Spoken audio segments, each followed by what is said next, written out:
સુનિલભાઈ, ખાસ આપણે જોતા હતા કે ઘણા સમયથી ચર્ચા થઈ હતી કે જે મંત્રીમંડળનું વિસ્તરણ થશે, અને હવે એવી ચર્ચાએ પણ વેગ પકડ્યો છે કે કદાચ સીએમ પણ બદલાય. આપણે જોઈએ છે કે આમ તો સૌરાષ્ટ્ર છે એ રાજકારણનું એપિસેન્ટર કહેવાય, અને જયેશ રાદડિયાનું શક્તિ પ્રદર્શન, અને ખાસ આપણે અનેક એવા પરિબળો જોઈએ કે જાતિગત સમીકરણો જોવું તો પણ પાટીદારોનું ખૂબ પ્રભાવ છે. એટલે હવે જો ગુજરાત પ્રદેશ પ્રમુખ તરીકે ઓબીસી નો ચહેરો છે, તો શું સીએમ પદ તરીકે પાટીદારને મૂકવામાં આવશે? અને ક્યારે આ સીએમ પદ તરીકેની જે કહેવાય છે કે ફેરબદલી થશે, મંત્રીમંડળ થશે, તમને શું લાગી રહ્યું છે કે આ બધા ફેરફારો ક્યારે થશે? ભારતીય જનતા પાર્ટીમાં શું થશે ને ચોક્કસ, અને કઈ વ્યક્તિનું થશે એ બધું જ ચોક્કસ ન કહી શકાય, પણ જે નવું પ્રધાનમંડળનું વિસ્તરણ છે ને, એ મેં તમને કીધું ને, એક સિક્કાની બે બાજુ હતી. સંગઠનના ફેરફારો થાય પછી મંત્રીમંડળના ફેરફાર થાય. હવે પહેલી વાત જગદીશભાઈ વિશ્વકર્માની કરીએ તો એમની પાસે 7 ખાતા હતા, અને એ ત્યાં સ્ટેટ લેવલના મિનિસ્ટર હતા, પણ એમની પાસે સ્વતંત્ર હવાલાના પણ ખાતા હતા. તો હવે એમની જગ્યા ત્યાંથી એ ખાલી, કારણ કે પ્રદેશ પ્રમુખો સ્વાભાવિક રીતે સરકારમાં જુનિયર મંત્રી તરીકે ન હોય, એટલે ત્યાંથી રાજીનામું આપે અને એ જગ્યા ખાલી પડશે. પણ વાત છે ને આખી એ બહુ હજુ છે ને, લોકો કદાચ મેં મેઇન સ્ટ્રીમ મીડિયા પણ જોયું, લોકો શોરમાં કેટલીક વસ્તુ, જેને કહેવાય ને આપણી ભાષામાં કહી તો થોડોક બુમરાણમાં કેટલીક બાબતો મિસ કરે છે. પણ આખા દેશમાં તમે જુઓ ને તો એક કોંગ્રેસ છે ને, એના તરફે જેન ઝેડ યુવા મતદારો એમની તરફ વધારે આકર્ષણ છે. રાહુલ ગાંધીને તમે ક્યાંય પણ જુઓ ને તો એમની આજુબાજુમાં જે કેડર બેઝ છે, અથવા જે એનો ફોલોઅર ક્લાસ છે ને, ચાહે એમનું સોશિયલ મીડિયા લઈ લ્યો, ચાહે એમની સભાઓ લઈ લ્યો, ચાહે એમની રેલીઓ લઈ લ્યો, તો એમાં જેન ઝેડ બહુ વધારે સંખ્યામાં છે. અને આ સરકાર કેન્દ્રમાં છે ને, એ સરકાર હવે જેન ઝેડ થી અંદર ખાની બહારથી, ભલે એને લડાખમાં જે કઈ કર્યું અને જે કઈ એને કચડી નાખ્યું આંદોલનને, અને જે રીતે સોનમ વાંગચુકને અત્યારે જેલમાં જોધપુરની મૂકી દીધા, પરંતુ અંદરથી સરકાર થોડીક ક્યાંક ને ક્યાંક એલર્ટ થઈ ગઈ છે કે ભાઈ આ ક્લાસને એલર્ટ કરવો પડશે, એમને ક્યાંક ને ક્યાંક એડ્રેસ કરવો પડશે.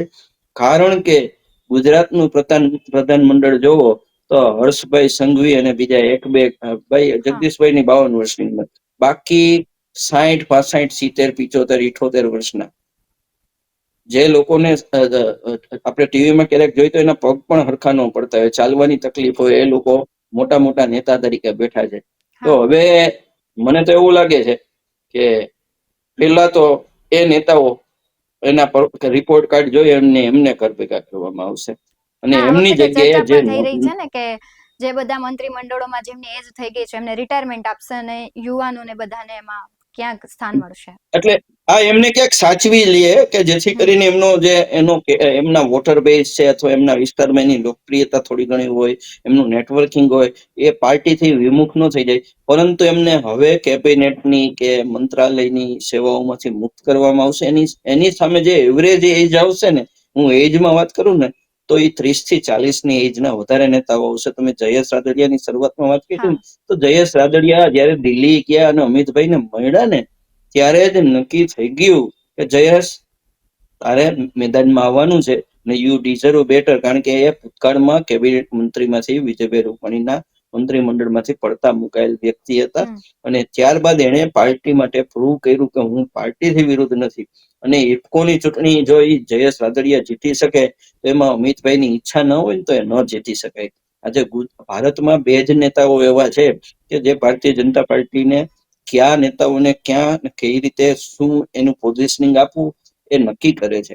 તો એ જયેશ રાદડિયાને ક્યાંક ને ક્યાંક છુપા આશીર્વાદ અમિત શાહના હતા, અને એ હવે રાજકોટમાં એમણે શક્તિ પ્રદર્શન કર્યું, અને અમિતભાઈ વર્ષો પછી રાજકોટના જાહેર કાર્યક્રમમાં આવ્યા.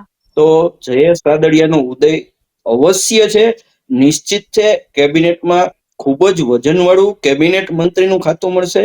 એ ક્યુ મળે અને કેવી રીતે મળે એ આપણે આજે ચર્ચા કરીએ તો, કારણ કે આપણે એનો ભાગ નથી, પરંતુ એનું ફ્યુચર ખૂબ જ બ્રાઇટ છે એવું કહી શકાય.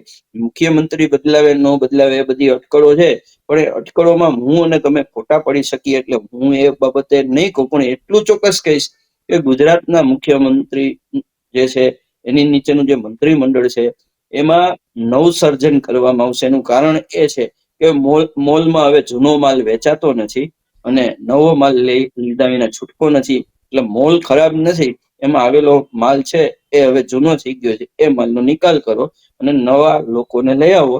અને ભારતીય જનતા પાર્ટી એ જ રહેશે, બોટલ એ જ રહેશે, સેન્ટ બદલાશે એવું મને લાગી રહ્યું છે.